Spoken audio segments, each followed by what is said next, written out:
Hey chickies, okay, I'm back. I'm really sorry for my absence over the last 2 weeks. I've been having some terrible problems with my computer and just life got really busy for a second there, but I'm back now and I really hope that you'll forgive me.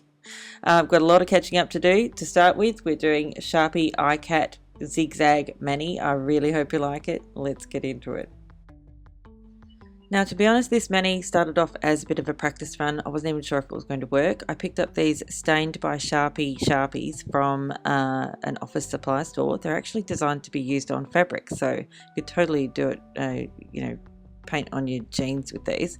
But basically what I was looking for was a Sharpie with a really fine point, and these were the only ones I could find that had a really sharp, fine point. So this is the ones I decided to use. The white base I'm using, I think, is OPI's Alpine Snow, but could be Crucio's Verona Lace, I'm not sure. Now, as I said before, this was kind of a practice run, so I wasn't even sure if it was going to work. So I didn't film the first one, so I had to refilm it the next day because I posted a photo on Instagram and everybody wanted a video. So it's just basically doing a heap of very messy looking like zigzags with these pens. And yes, this is just over the white polish. It's not over a matte base or anything like that. And then I just got some black Acrylic Craft paint and my fine detail brush, which, by the way, I can now announce is available on the Stylish Nail Art shop. I will put the link in the description box down below as per usual. Now, what you're looking for is the brush called Maxi, because basically what Joanna has done, the lady who owns the shop, she has had the people who make the brush that I use make her some of her own with her own brand on it. So yay, you can now get the brushes that I use. Woohoo! I'm so excited about that. Anyway, I don't have any discount codes or anything like that. It's just a link to her store. They are really good brushes, and I think I've said this before, investing in a really good set of brushes is actually kind of worth it, because if you look after them, they will last a long time. So as you can see with iKat, it's just basically a whole heap of tiny little lines that make it look kind of messy, but not at the same time. I just think it looks really cool. I love iKat because it means that you don't have to be too precious about stuff, and I don't like being precious about anything.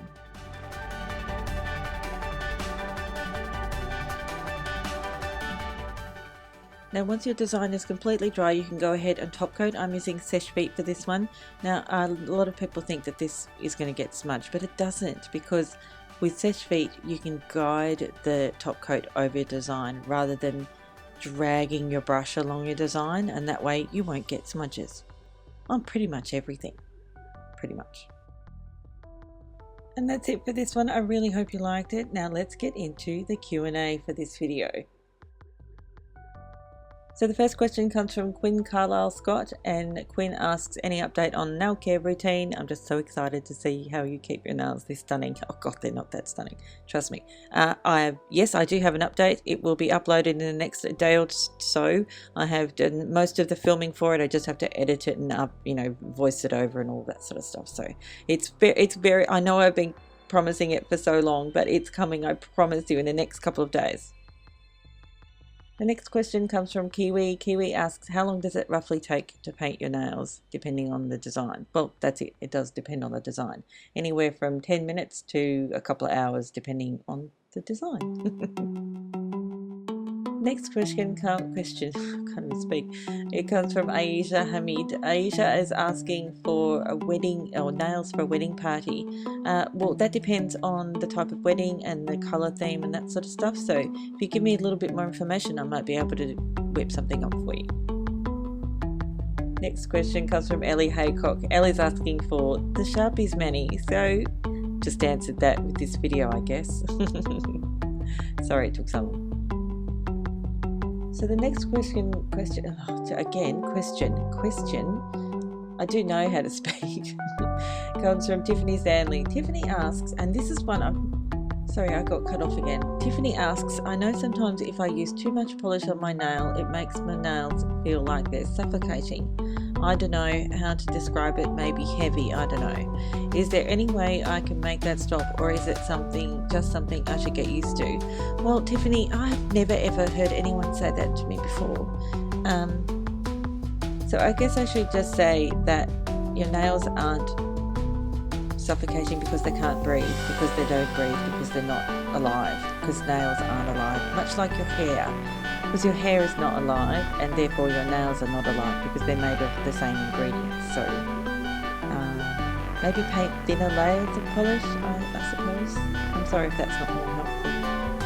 Then the next question comes from Natalia asks, I'm excited to see your naked nails. Ooh, that's a bit kicky. Whenever that is, which is, the next couple of days. I'm curious as to what base coat you use. Well, that will be revealed in my nail care routine video, which, yes, it's coming up in a couple of days. Oh gosh, I hope it's not going to be really disappointing for everybody. Next question comes from Jen Christensen. Jen is asking about curling nails. It's like the worst thing ever. It's so annoying when that happens. I'm going to cover a little bit about that in my nail care routine video, but it does have a bit to do with the products that you use and genetics and a couple of other things as well, I think. So I'm going to cover that in my nail care routine video in the next couple of days. I promise. The next question comes from Heidi Birch. Heidi's asking, when you fast forward your videos, how many times the normal speed do you go? Well, it could be anywhere from 100 to 400, I think it is, 400%. So I think it's 4 times speed or something. It's in an iMovie, I'm not sure. But yeah, it depends on the design as well as to how fast it'll go. Yeah, around 400. The next is just a comment from Big Mama Barja. It's a long comment, so I'm not going to read the whole thing, but she's just talking about her little daughter, Julia. Hi, Julia. And her little puppy called Jem, who thought her own reflection was another puppy that she had to fight. It's kind of cute. The next question comes from Heidi Birch. Heidi's asking, how long does it usually take to edit a video? Sorry, can't even read now. It depends on the video, anywhere from half an hour to maybe an hour and a half to 2 hours. That can also include making cups of tea breaks and bathroom breaks and those sorts of things. Yeah, probably about that time. And that's it for this Q&A. Thank you so much again for watching. Thank you so very much for being so incredibly patient with me. I swear you are, all of you, like I'm talking to each and every one of you, are the best. And so patient, obviously. Patience of a saint. Both, all of you. Thanks again. I'll see you next time. Bye, chickies. Oh, and thank you for subscribing. Thanks for that delicious thumbs up. Bye.